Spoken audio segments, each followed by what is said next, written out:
The following program is classified M. It is not recommended for viewers under the age of 15. It contains mature themes and coarse language.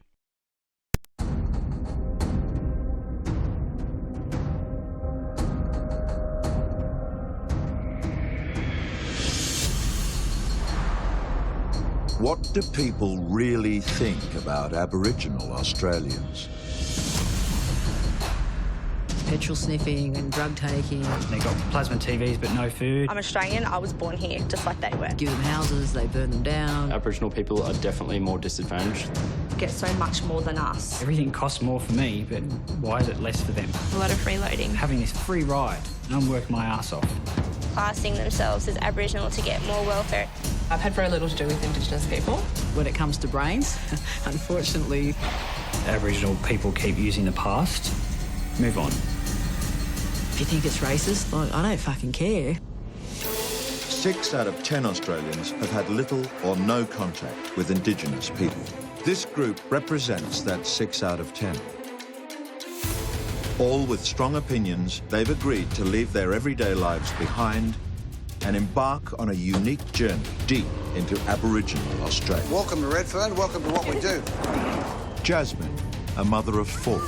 If I was to hear that life is hard because they're Aboriginal, I'd better say leave. Food nutrition student Alice. I really align with the Indigenous beliefs. Trent, a law enforcement officer. When I hear Aboriginal people say that they can't get a job, I just think it's rubbish. Supermarket worker Bodine. When I think of Aboriginal people, wasters. Marcus, a part-time photographer. People that think that Aboriginal families are bludgeoning are just crazy. And mortgage broker Sandy. If the Aboriginal people spending dole checks on booze, don't give them their dole checks. Guiding this group of outspoken Aussies is award-winning journalist Ray Martin. You know, the 6 have no idea what's going to happen to them. It's going to be a journey of surprise, I think, and turn their lives upside down. It'll certainly confront them. They're throwing rocks at the car, man. Straight to the point, you're selfish. So far on their immersive journey, the group have faced their fears. You are in a crocodile territory. It's okay, just breathe in and out. We're not staying here, I hope. Fuck's sake, man. Cockroaches crawling all over us. Their views have been confronted. How can the fuck you be 1/8? You're either black or you're not. It's not what I was expecting at all. You got a fucking problem, you brought the problem here. Why don't you close the fucking pubs? You do not know what we feel, how we feel. Their emotions pushed to the limit. This is the way it works here. It has to stop. For one of the 6, it's all been too much to take. Are you surprised that she's gone? Yeah, well, I'm a bit pissed off that she's left as well. Tonight, the group experienced their biggest test yet as they discover what life is like on the inside. I don't think this is going to be very easy for me. Do you reckon the guys are all dickheads? I'm like shitting myself, like I don't want to, I'm not staying.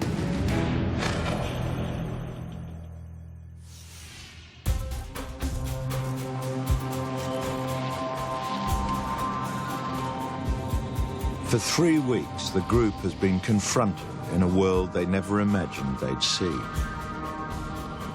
Now surrounded by the vast mining pits of the Pilbara in Western Australia, they've no idea that they're about to face their most intense challenge so far. It'd be kind of weird looking at a sign about islands and not go to an island. Where are we, though? I hope you go to an island. Cop shop? Are we being taken away? Oh, it's What the hell? Oh, you're kidding. What are we doing? It's a corrective services officer. She's getting somebody out. Or we're going in. Okay, step forward when I call your name. Solomon. The 5 are being taken to prison. Where do I step to? This is Bodine's worst nightmare. I hope we're not going to a jail or something. I don't know. I'm so claustrophobic, I can't get in there. Oh, no. Jesus. Lardner. Johnston. My worst fear. Styler. Are you going to be locking all the doors from the outside? Yes, I will. Finally, Bodine is persuaded. I really want to get out the window. You can do it. I'd left the window for you. Do you want to sit in between us? Yes, please. Okay, ladies, before we get going, just a few safety issues. If you need us for any reason, press the duress button. We'll be able to talk to you. Understood? Yep. Thank you. I really feel like I can't breathe. Does she have to slam that?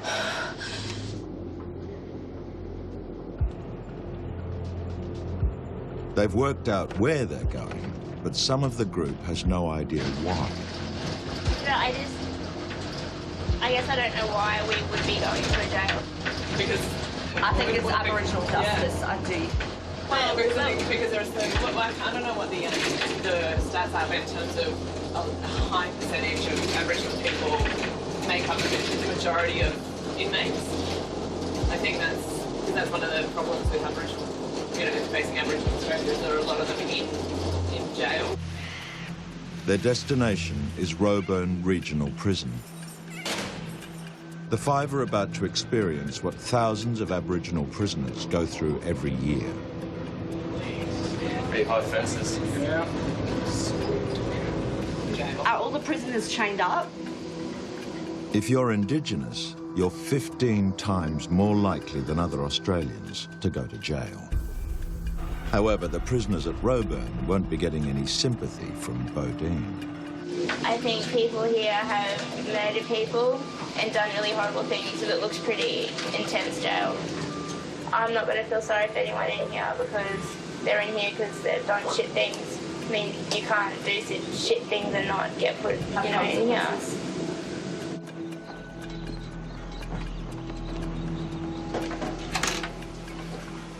And follow the direction of the senior officer. Follow me through. Watch your step. Follow the direction of the senior officer. Just stay there. All right, just get you to follow me through. The five are taken to the holding cells to be processed. For law enforcement officer Trent, having the tables turned is a shock. It's strange for me because, my job ends at that gate. I bring people here. I don't be here. So, yeah, I don't think this is going to be very easy for me.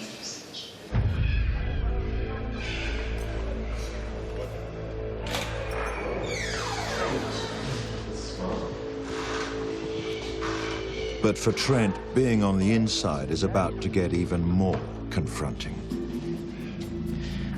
Standard with all prisoners coming into prison, we're going to do a full strip search. The purpose of that is to make sure there's no contraband coming in that could compromise the security of the prison. I'm not strip searching. Okay, it's a requirement for all people coming into the prison. I get that you've got procedure, but I'm here voluntarily. Okay, that's something we'll have to discuss with the team, but I can't allow you into the prison unless we have a complete strip search. Okay. Did you want a moment to think about that? Yeah. Certainly.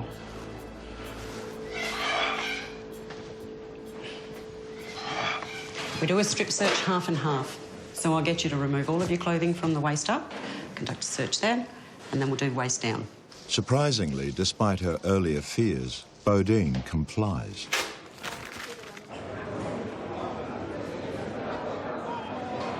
So that's why, Meanwhile, for Jasmine, being in prison has triggered memories from childhood. My dad, when he was younger, he actually went to jail for stealing. And he's been for domestic violence. So he shoved my stepmom, and that's considered domestic violence. He got put away for 2 months for that. So, yeah. Despite her personal experience, Jasmine cares little for criminals, black or white. No sympathy, like my dad, he shoved her, he said he shouldn't have done it, so he deserved the time. So I think you only come to prison if you're guilty of an offence. So I've got no sympathy at all for anyone in prison. Decision time for Trent. All right, I'll do it.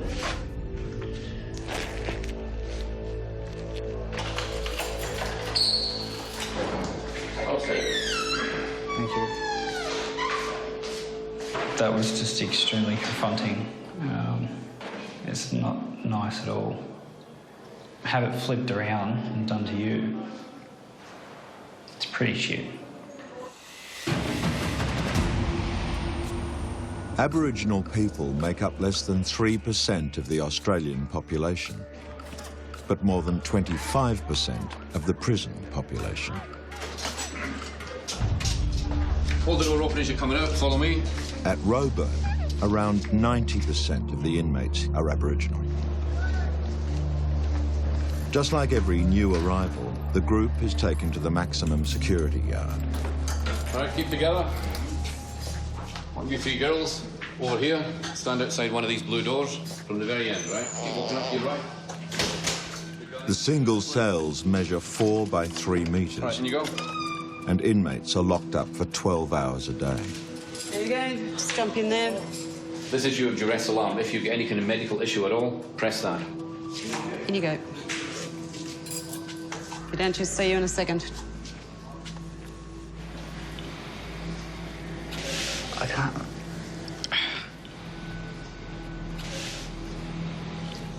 It's like my worst nightmare. I'm kind of shitting myself. But for Jasmine and Bodine, this ordeal is only just beginning. The group is about to have their first contact with fellow inmates. Marcus is the first to show willing. Hey, bud. How you going? Hey, Marcus. Bob, mate. Bob? Yeah. Where are you from? August. Where are you from, Brad? I'm from Sydney. Sydney? Yeah. Okay. Where are you guys from? We're from here, mate. Trent. Trent's next, followed by Alice. Hey. Hello. How are you? I'm Alice. Yeah. Bob, nice to meet you, Bob. As 3 of the 5 introduce themselves, Jasmine and Bodine aren't sure they can face it. Do you want to come over? I don't know. Are we able to ask you what you're in for? Yeah, you're right. Are you wanting to tell us? I'm in for drunk driving. Not drunk driving, I exceeded 02. So I've got a history First of offence? it. Hey? Nah, I've got a history of it. Yeah, long history? Repeat offence. Hey? Long history of it? Yeah. Finally, the reluctant pair join the group. I'm not staying. I can 100% tell you that I'm not staying. I'm not staying. Hello. Hi, I'm Bo. Hi. You guys joining? Squeeze along. You got picked up for drink driving? Yeah. 12 months. Not the first offence? Plenty. Plenty? And suspended licence? Yeah. Yep. So how many times have you been back into prison, though? About 18 offences. 18? Yeah. Wow. It's not just Alice who's keen to know more. Trent's slowly coming to terms with being on the inside and wants to get some answers. You hear the word institutionalised a lot. You know, for those that keep coming back to jail, is it like it's everything that they know, so they only know to be in prison? Could be. Some boys probably think that. Yeah. Bob, what about you? How does it make you feel, like, spending every day here just... It sucks. Yeah. Straight out. It's a horrible place to be in. You know, you want to rather be with your family, doing things out there, you know? Yeah.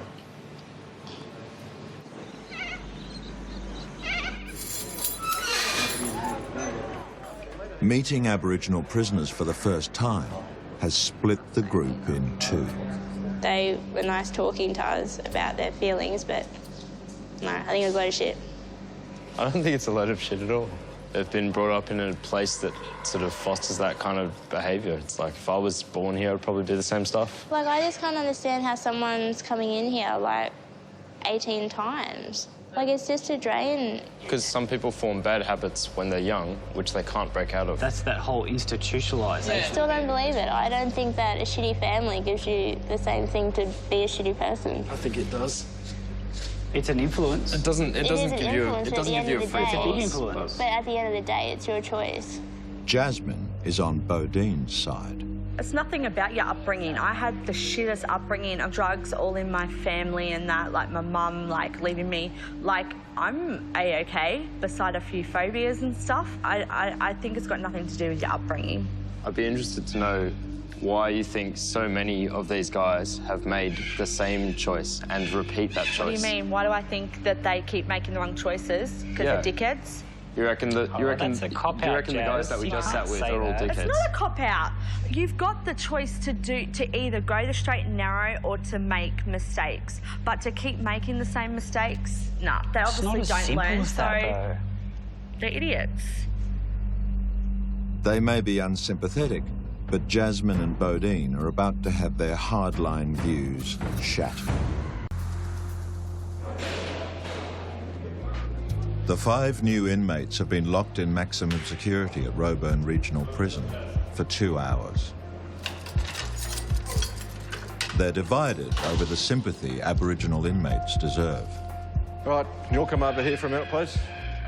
But the superintendent wants to set them all straight on why most prisoners are behind bars. The majority of the prisoners in this prison at any given time are in for driving offences. It starts early. The first time you get caught, underage driving, no licence, probably a suspended sentence. And from there, every court appearance, it starts to get, you're now going to jail for a month. Next offence, you're now going to jail for 3 months. And including in that is you've now lost your licence for life.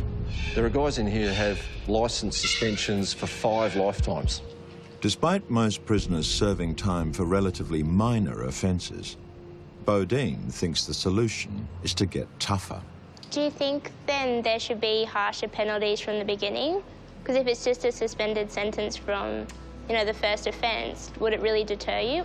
I wouldn't say there should be harsh offences right from the start. I think it needs to be education. I think I'm a big advocate of, if you know something's wrong, don't do it, because you're going to end up here. Sometimes it's not that easy. When you get to understand Aboriginal culture, it's not like us. If we lost our licence and our uncle came up and said, hey, will you drive me to the pub? We'd say no. Aboriginal people can't say that. They have to respect what they're told by a significant relative or an elder. Some of the communities from this area are over 2,500 kilometres away. There is no public transport in this region at all. From what I see every day, the bad choices that are made are not made with malice. They're made because there is nothing else to do and no one to help them. I don't know, it's just, I find it hard because I think that a lot of it's to do with choice. I just think it's a bit of a cop-out.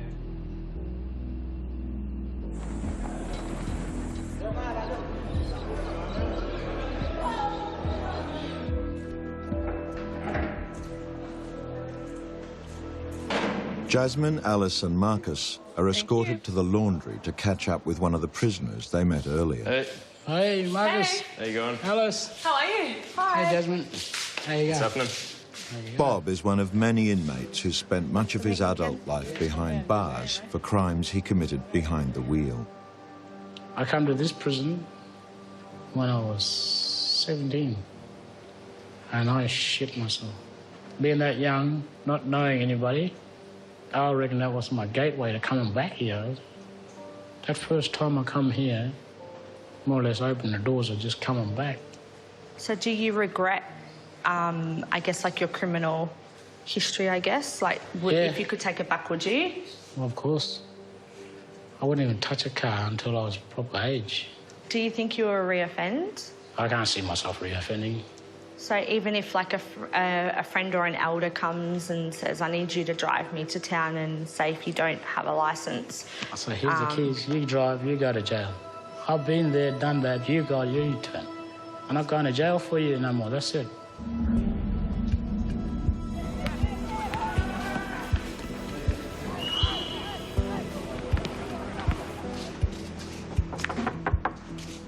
Hey, mate. Hello. Trent and Bodine are meeting up again with Lucas in the prison workshop. Hello.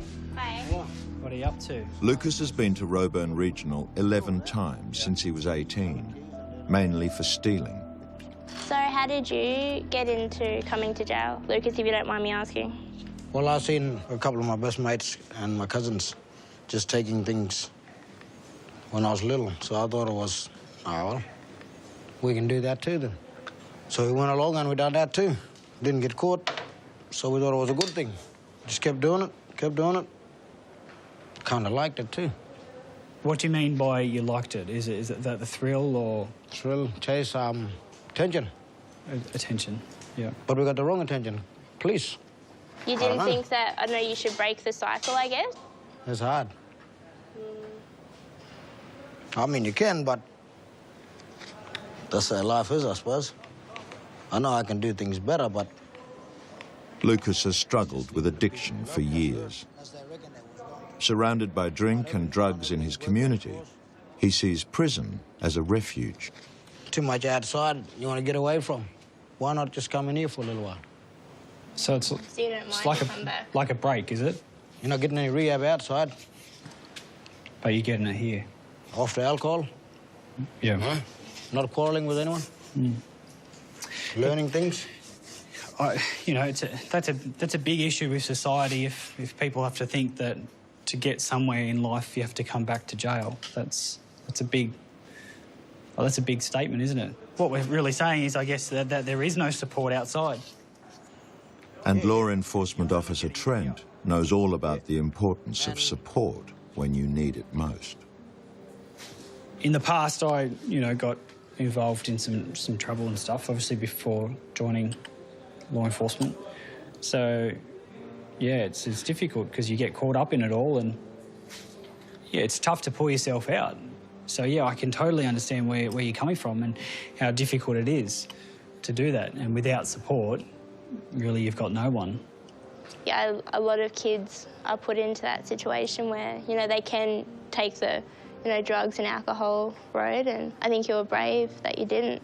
But it's important that you know that it wasn't just choice. It was parents that, pushed. It was family support. It was friends that got me through. So, yeah, we have to think about all those things, not just being, just a choice and it's a yes or a no and then move on. There's other factors to consider as well. We don't get much help outside from anyone. Once you get in trouble, you're in trouble. Once you got a bad name or once you've been in jail, you'll always be a jailbird. No matter how they look at you. So, I don't get any help. I just find myself back in here.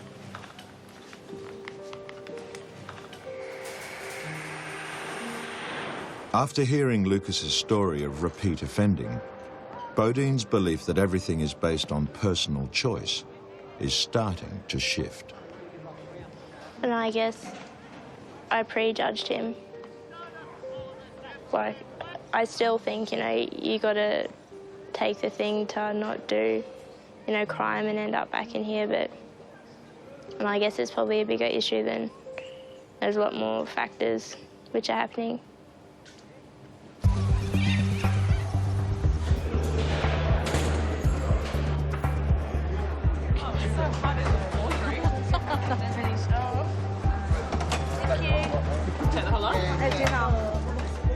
Dinner, and the group joined more than 100 Aboriginal prisoners in the canteen. It's good. It's better than what I expected. So, yeah. Yeah, but dinner. Hello, Liz. All right. Do you know everybody here? Everybody. Got family in the table beyond sitting there. That's my grandson. Oh, really? My niece's boy. For Jasmine, it's another experience that's slowly softening her view of Aboriginal inmates. No, I didn't imagine I would ever be in a prison eating with, I guess, like a population, of Aboriginal people. So it's, it's good, but, I was a little bit hesitant at first. So, but now that I've done it, I feel a lot more calmer.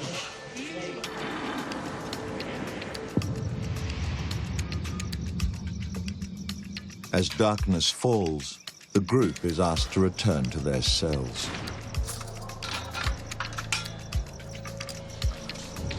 The thought of being locked up here overnight is all too much for Jasmine. Oh, fuck. I'm shitting myself. I'm not staying. I can't stay.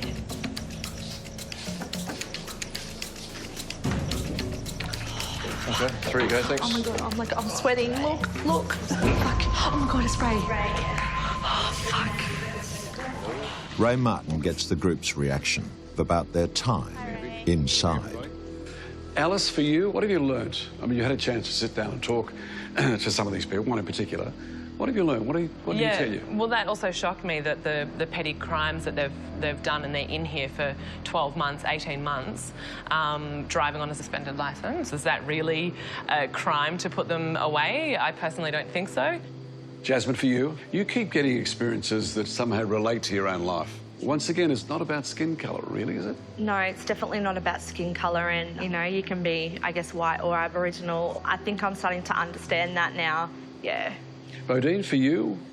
I guess for myself, it would be not to judge so quickly, because I guess I thought a lot of these guys didn't really have anything worth saying that I wanted to hear. But after spending the afternoon with Lucas, I realised, you know, that he is a nice guy, and I just hope he can overcome a lot of those things on the outside which have, you know, got him in here. But you have got to be accountable for yourself at some point. OK. Trent, when you hear Bodine or others say it's a matter of choice, if they choose to be here, so be it. Yeah, look, it frustrates the shit out of me, but... and I've made that clear to Bo as well. I can just see that there is no choice. Like, with all these problems that they face out in society, how can you make a choice when everything's just getting thrown at you? All right, so the good news is you don't have to stay here tonight. Oh, that's good. That's relief. Your time is up, unlike the people you've spoken to.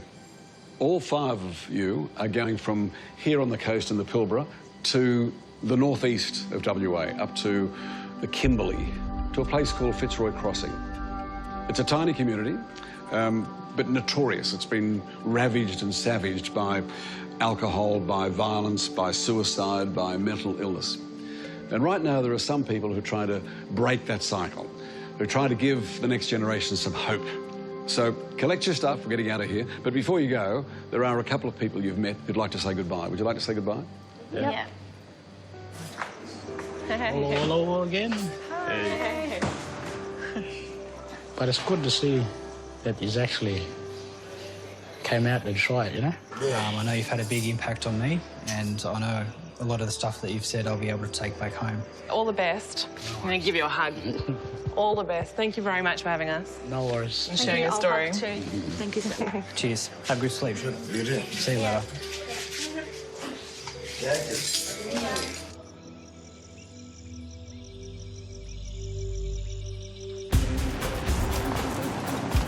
The group is heading 1,000 kilometres northeast to Fitzroy Crossing.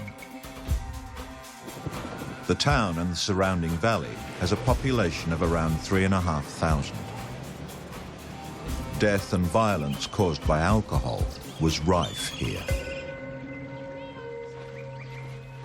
But as the group will now discover, this turmoil was before the women of Fitzroy Crossing rose up to give hope to a town that had little.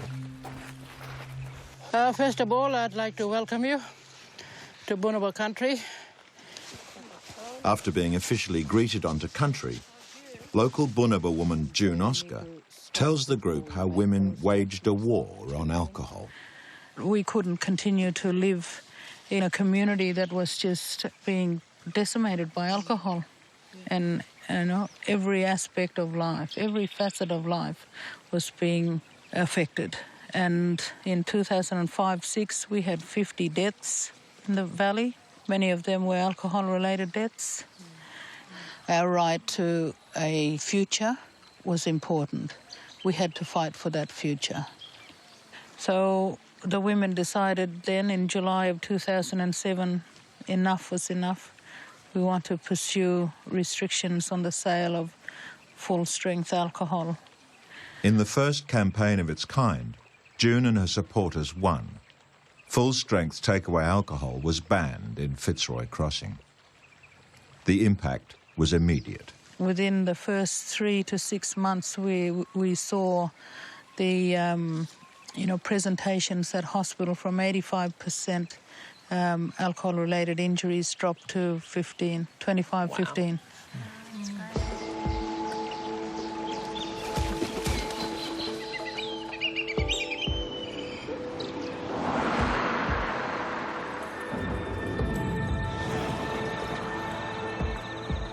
You're hungry? Something smells great. Oh, Leah. Yum. Right, Jasmine, you want to carry this? You'll be right to carry this out? Alice, Jasmine and Bodine will learn that this was no easy battle. At June's house, her friend and fellow campaigner Emily Carter reveals the desperate struggle the women went through to defeat the drinkers of the town. We did have opposition and, you know, people that we've known for years that were friends or related to us through the kinship system suddenly didn't want to really talk to you. You know, just the day-to-day stuff that was happening here was... There were some days where you didn't feel like getting out of bed because the attacks were so bad. Yeah, I lost my hair through the process of calling for the alcohol restrictions, and it was through stress.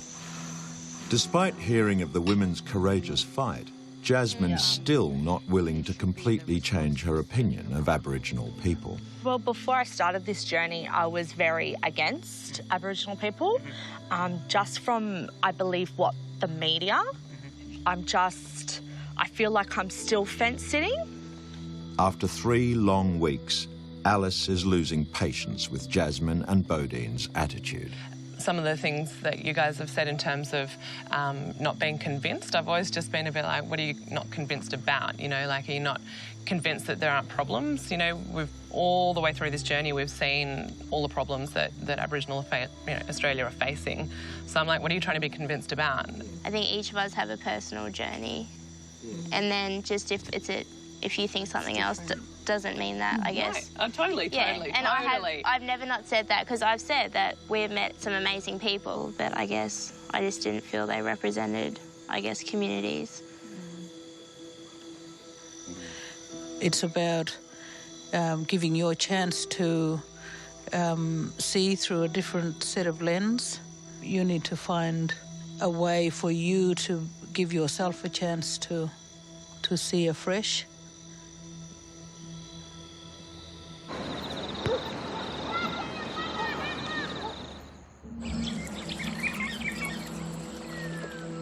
Before the ban in Fitzroy Crossing, as many as 30 women a week were given emergency shelter to escape domestic violence.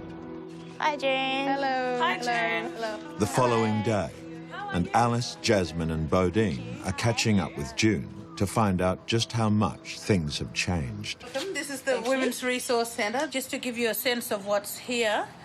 Down here is the Women's Refuge, and we operate that. We employ local women and staff that we've brought into the community to support women and children escaping family and domestic violence. Have domestic violence rates dropped since the restrictions have come in? We no longer see women who are, have broken limbs and lacerations as a result of violent assaults coming into the refuge. But we do see women coming into the refuge before that happens.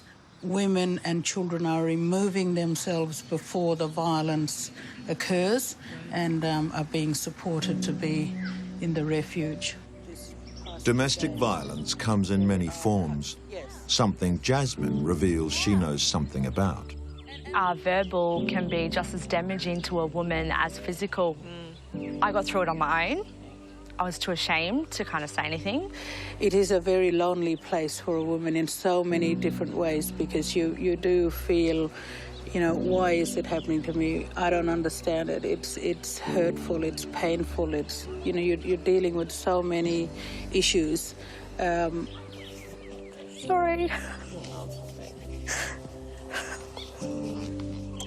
You're right, Desi, you just really... I still struggle, that's the problem. But this is part of the healing and the strengthening. And so, this is so brave of you to do this and So share. good. For Jasmine and the rest, the ordeal is far from over. They'll soon meet the children living with the legacy of alcohol abuse. emotions will run raw.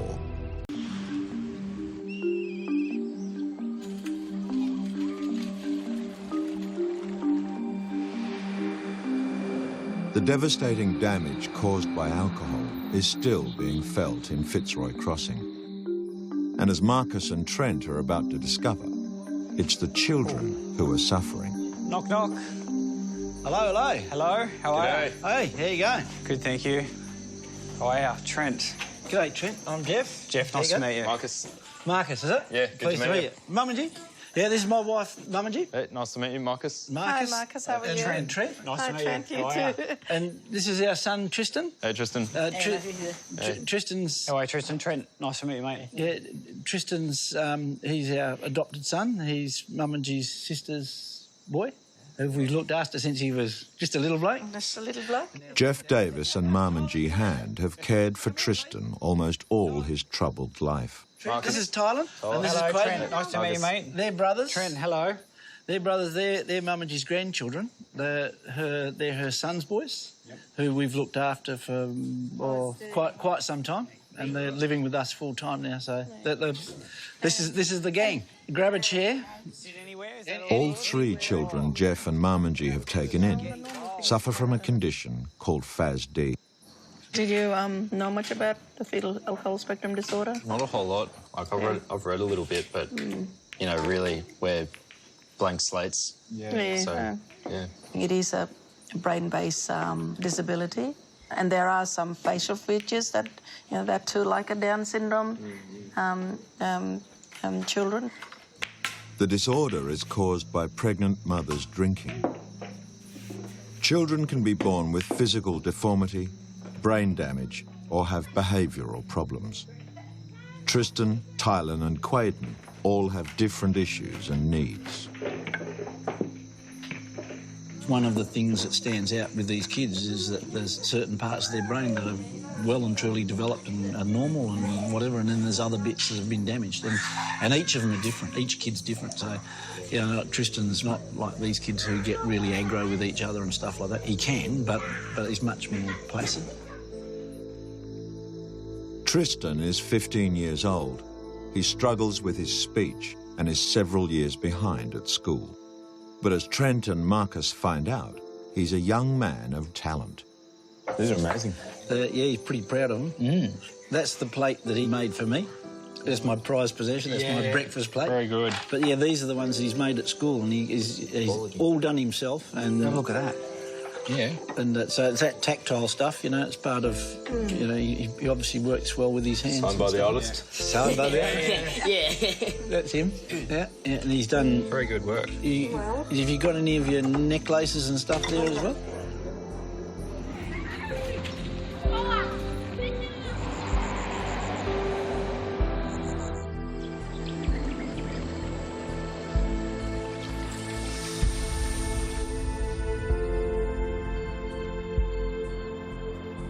The next morning, and now Alice, Jasmine and Bodine meet Tristan at the Family and Children's Centre. Mummingy, hi, I'm Bo. Hi, Bo, how are you? Hello. I'm Jeff, how you going, Bo? Hi, Dad. Pleased to meet you. Hello. This is Tristan, our son. Tristan. Hi, Tristan. The centre offers specialist services and therapy to families. And every few months, a mobile FASD clinic is set up here. Today, Tylen is being assessed. The red squares go that side and the blue circles go that side, and you just use one hand, okay? Yep. Tylen's not alone. 1 in 5 children in the Fitzroy Valley suffers from FASD. And as the women learn, they have challenging lives ahead. The large studies in the US have shown that children with fetal alcohol syndrome are very unlikely to be able to work and live independently at 21 years of age. Only about 10% of them are able to do so, and up to 80% have substance abuse problems later in life and mental health problems themselves. So you can see that it's a cycle. The story of Fitzroy Crossing has deeply affected Bodine. I think here, seeing how the community has seen that there's issues and they've, risen up themselves as a community and, are working to solve them has blown me away. It's just, I don't know, this is probably one of the best places I've seen so far. In this journey, I feel overwhelmed. With Thailand's assessment over, Jeff and Marmanji want to share their story with the group. Like so many grandparents in Fitzroy Crossing, they've been left to pick up the pieces. My sister had children at a later age. She had her first daughter at the age of 36, I think, yeah, you know, and she was just living this life of doing what she wanted, and then, well, she had 3 children bang in that thing, so... All 3 of them were affected by alcohol, by her consumption of alcohol while she was pregnant.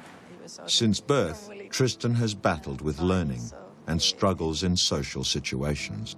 Tristan has more the problems in speaking or with facing group situations, like this morning before you guys came here. He was hiding in that thing over there because the amount of people surrounding him overwhelmed him. He becomes very anxious about the whole thing. Brought up by an alcoholic mother, Bodine knows the damage grog can do. I've seen alcohol really destroy families. Because I feel, I guess, naive because I didn't know about FAS and FASD being such an issue. And I just feel sorry for the kids because they didn't choose that. Yep. And their parents did it. The addiction problem has overridden, and that's part of the problem. It overrides all of the sanity stuff, you know. It's insane stuff.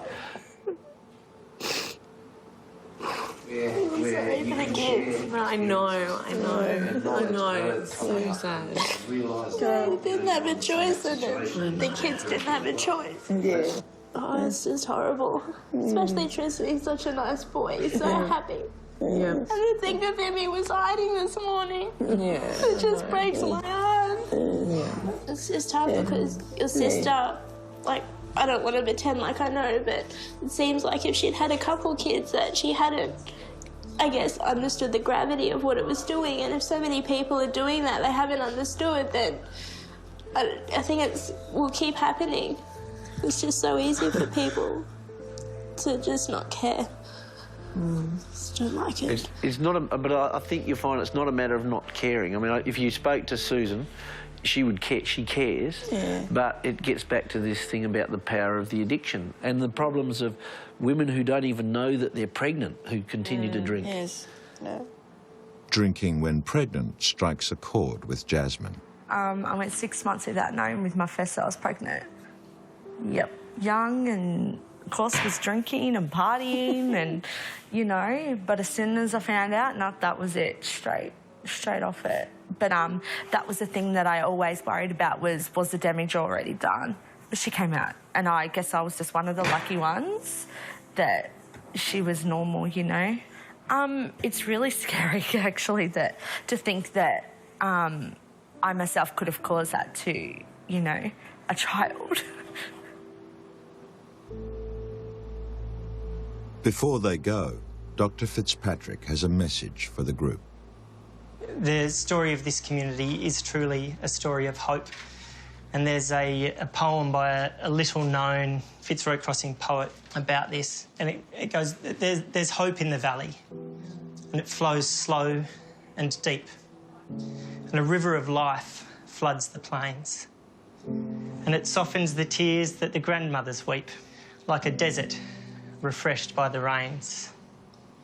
And there's pride in the valley because those women stood strong to stop that damned river of booze, because the children were damaged before they were born. The alcohol poisons the brain. But now the river of grog is a trickle out here, and the young people hunt through the skies.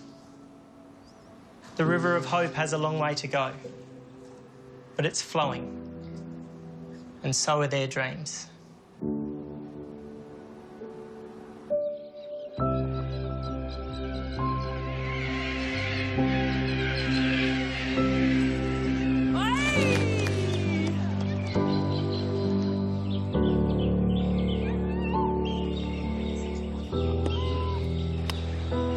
The group's time in Fitzroy Crossing is over.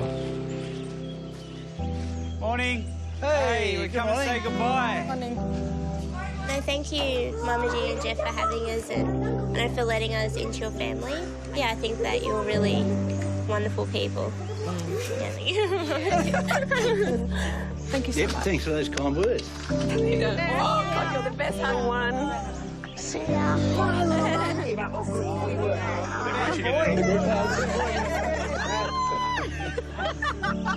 Coming here, I didn't really know what to expect, but after hearing, you know, all the things that June and the other leaders of the community are doing, I think, you know, it's really something that other communities could follow. I think there's some great things happening here.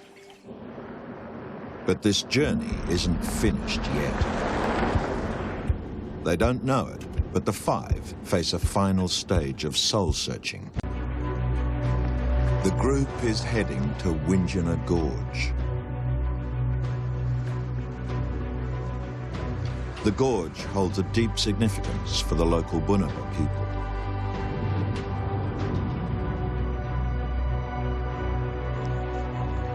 After their intense experience in Fitzroy Crossing, June Oscar has invited the group to take part in a special smoking ceremony.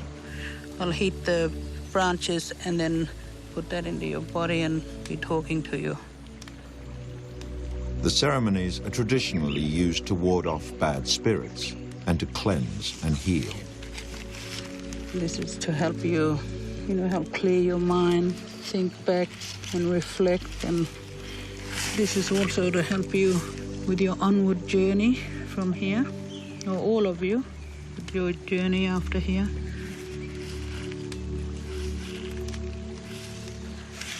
So you have, you know, clear mind, clear thoughts, your worries lift. Thank you so much. Thank you. With the smoking over, the group reflects. I think the past few days, June, are really, I don't know, I felt, you know, just being in Fitzroy Crossing and seeing, you know, meeting everybody, and you know, I guess it sort of changed my view on a lot of things, and I think that, yeah, I've learned a lot, and I think I've really had my eyes, I don't know, opened. You've come to understand from your experience what the truth is. For Jasmine, the story of Fitzroy Crossing has been the inspiration she's been searching for. My journey's not ending, it's just beginning. Yep. And it's going to continue. Yep. And it won't stop until I'm ready for it to stop. That's right. And you've opened my eyes to that, because I've been seeing such a negative view on Aboriginal people. So to come and have this experience and then to continue my journey, that's awesome. And I can't wait. I'm excited, really excited.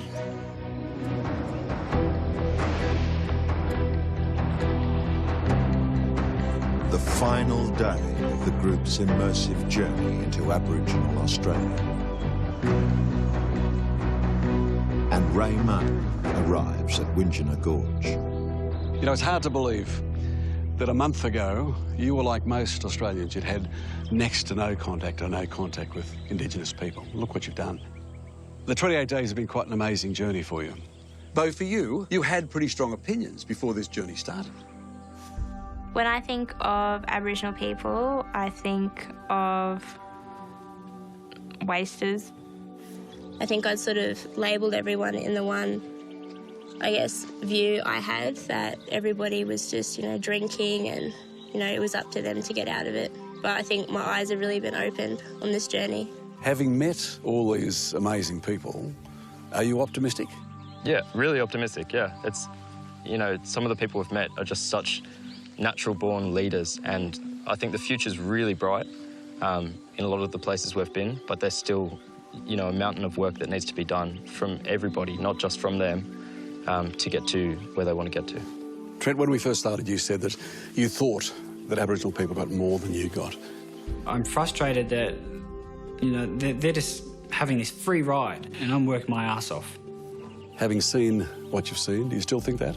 No, I don't, and I think you summed it up in the question. You know, I thought I didn't know, so I was ignorant to that, and this experience has shown me otherwise. Alice, it was clear that you read a lot about Aboriginal people and Aboriginal problems and others. Now you've experienced it firsthand. Have your views changed? You know, I guess learning something from a textbook or story is definitely different to meeting people and hearing their stories. I guess my eyes were opened up to the magnitude of all the problems that they face, but I guess as well it reinforces in me the strength of these people. Jasmine, let me just go back to when we started this journey. My views where they are now about Aboriginal people, I think probably on a scale of 1 to 10, like 10 being the worst, probably about an 8. And Jasmine, for you, if someone suddenly you're back home and someone says Aboriginals, what do you think of? What's your instant feeling? Love within the family. They love their family, they love their community. And forgiveness was a big one too that I learned, you know? So forgiveness and love, and they're honest, they were open with us. There's so many words I could use to, you know, if anyone was to, you know, say that to me. All right, I have to tell you, your journey's now come to an end here in the gorge. 28 days ago, we started with Uluru as a backdrop. I guess you've seen how complex and how confronting some of the stuff is. But you know something, you know much more than you knew when you first came here. And that's the result of this first contact with the first Australians.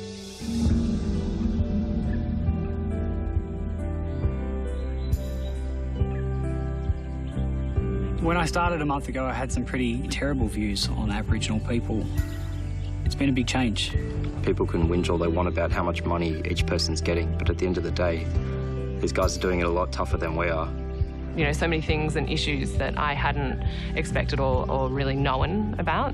Whether you're white or Aboriginal, it doesn't matter. You can go through the same stuff. I think if I heard someone say something racist towards Aboriginal people, I would tell them that they're talking shit and that, you know, maybe they should not be so ignorant.